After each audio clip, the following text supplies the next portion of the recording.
I've pretty much been through the entire spectrum of love, dating, and relationships.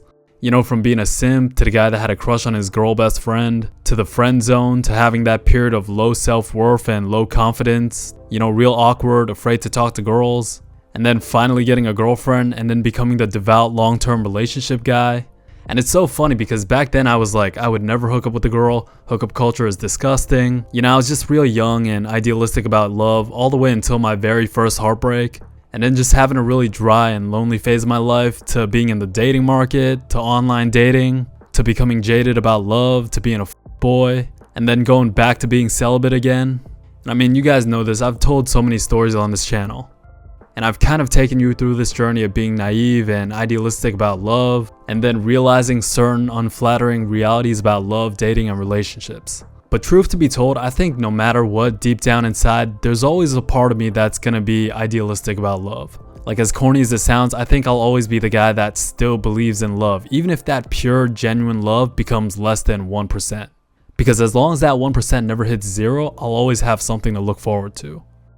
You see, everybody speaks from experience, which is why I'm confident about speaking about love, dating, and relationships, because I've been through almost the entire spectrum.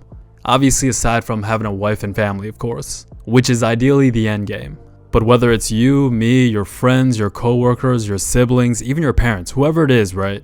If you listen closely when hearing people talk about whatever certain topics, they're almost always speaking subconsciously from their personal experience and telling you indirectly what they've been through, what they've experienced. And this is also why I'm a really good conversationalist with girls, because I'm good at listening and reading in between the lines. So for example, right, someone that recently got their heart broken or rejected or had a bad breakup, their framework and perspective towards love and dating and relationships is going to be directly correlated to that most recent experience. Even if you try to draw that perspective from your overall opinion in general, this is just something we do as human beings. And this is something I've always tried to be conscious of despite the negatives. As many girls I realize are out here, and trust me, they're out here. Whether it's telling me about the guys they've hooked up with or how many one-night stands they've had. I'm a girl, I have needs, so I don't mind the whole, I guess just seeing someone and, yeah. Just fucking? Yeah, basically. Or even having guys on their roster. Did you ever have a roster where you were seeing multiple guys? Roster is so funny. So there was one period of time where that was happening. Maybe it's delusional, entitled chicks on dating apps. Despite all those negatives, right? I mean, listen, I'm always gonna be real, you guys know that.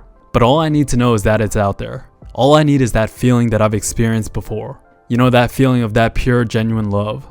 And I think for a lot of guys, a lot of people in general that go through heartbreak, after they go through that experience, they no longer believe in love. But I think I'm kind of like the opposite. I'm kind of like, I know that feeling and I know that it's out there. And the thing about love is that everybody says that love is a choice, right? And everyone knows this. But the feeling of being in love, the feeling of being with someone that genuinely makes you want to be better, and this is something that the red pill side doesn't really talk about, which is the feeling of love. Someone that makes everything make sense, all the good, all the bad, all the ups and downs. Someone that pulls everything together and makes you think oh, now I understand why that happened. Just having that person that makes everything make sense because everything in your life led you up to that point where you got to be with this person. Bro, that love right there is an indescribable feeling. And listen, I understand that what I'm describing, especially in Gen Z and whatever comes after, is becoming few and far in between. Obviously, I understand that. I think this is something that the older generation can probably relate to a bit more when it comes to that feeling of love. Without the internet and without phones, people were definitely a lot more connected as human beings. And because of this, they had more fruitful, genuine relationships. Relationships that aren't predicated on social media or virtual online connections. Before social media changed not just the dating market, but the way we interact as people, the way we interact as human beings. Before your girlfriend tried to check your phone while you're sleeping to see who you're DMing. Even with the ways social media and the internet has changed the way we interact and, meet other people, deep down inside, and this definitely still applies to women, but deep down inside, they all still definitely prefer to meet their dream guy organically. There's still kind of that old school Hollywood rom-com that they fantasize about, where they kind of want their dream guy to walk through a door in the coffee shop on a Saturday afternoon, or to be scrolling through a library and reach for the same book at the same time and make eye contact. Like they would much rather meet their dream guy in an organic scenario as opposed to having to admit that you met him on Hinge, or having to admit that he DM'd you on Instagram. Like finding that genuine love that I described is definitely way harder nowadays without a doubt. But the reality is there is a strong possibility that we might not find that. And to be honest, not even just average guys, but also high status or high value guys as well. Because the more experiences you have, the more jaded you become. Like even though I try to not make that the case for me, this is the case for a lot of people. The more you elevate, the more you realize you're going to be loved based on what you provide. And this is something that guys with status, wealth, etc., what they realize. The term gold digger has a really negative connotation, and no woman wants to seem or come off as shallow, but it's like Kanye said, I ain't saying she a gold digger, but she ain't fucking with no broke. And that's a fact. Like you could have the best personality in the world, right? But if you're broke, she's not gonna pick you. It's like, bro, you think Jeff Bezos, when he takes a woman on a date, he's thinking, I'm gonna try to get her to love me for who I am as a person. Like, let's be real. And I used to be the guy that think that was a really bad thing and kind of like look down on women who put money first, who are gold diggers. But if you really think about it, and again, the older you get, the more you're gonna realize that, you know, most women, most people to some extent are gold diggers. Like as a man, a lot of your value is contingent on what you provide. People don't like to hear it, but it's true. And it's not that they're shallow, they're just biologically wired to seek someone who can protect and provide. So you kind of just have to learn to accept certain natures of women that you thought were, you know, you might have thought were shallow or superficial. It's like, yeah, women want winners. I remember when I was young and being all hurt when I realized that my girl didn't just love me for who I was. And there was actually a specific moment of realization too. I remember we were talking on the phone. But it's not like who you are isn't a part of it. It definitely is, but without being able to provide, it's almost irrelevant. The reality is the closest thing to unconditional love aside from God is the love you get from your mom. And this is kind of the red pill moment for a lot of guys, this realization. Like the only one who will truly love you for you is your mom and God. But it's like you kind of learn to accept it for what it is. And again, this doesn't mean that you have to completely give up on the idea of love. You just kind of have to change your lens on what it is. Because you can obtain something that you don't believe exists. So if you don't believe that love exists, then by definition, you'll never achieve it. You'll never reach it.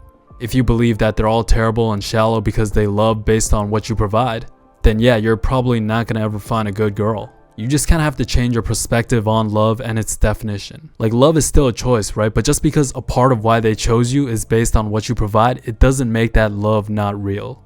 And also again, choose someone who chooses you. Because since love is a choice, the day they stop choosing you, you gotta let them go. The reason why I'm working to be the best version of myself, you know, the version of myself that's strong, charismatic, can provide, has frame, etc., is because that woman that I want wouldn't choose me as I currently am. And trust me, I know that, and this is the difference between guys and girls. Again, not all women, right? But a lot of them have the mentality that they're special and perfect just the way they are, and that their dream guy should kind of just fall into their lives. For guys, we know that this isn't the case. And let's say that I do end up getting her in the future. Just because she's with me then and she wouldn't be with me now, I don't see that as superficial or not real love. Like despite all the negatives, the reason why I still believe in love is because I've changed my perspective on what it is. I realized that I had to let go of that young idealistic view of love where it was completely based on how you felt. You know, how that person makes you feel as opposed to what you provide.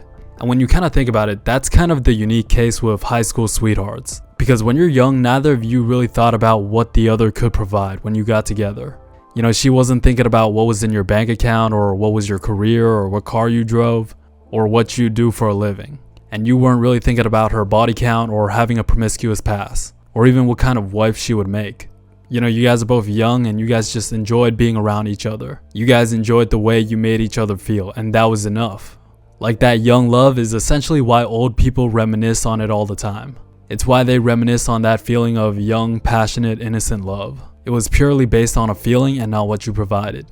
And again, the reason why I'm making this video is because as you get older, that young love naturally disappears. You tend to lose your belief in love just because you don't experience that love anymore. When in reality, it's still there, but the conditions based on what it is changes. But it's like you gotta accept that those conditions of love changes as you get older. It's just part of life. It's just a part of human nature, but at the end of the day, it's still love. It's who you choose to love. The ideal situation is to find someone you're compatible with that aligns with your perspectives, your values, your morals, and someone you're compatible with in general. And then your choice to kind of be with that person based on whatever those conditions of love you have, that's what makes it real. It's like no matter how you look at it, right? People don't want to look at relationships or something like love as transactional because they're tied to that young feeling, that young idealistic love.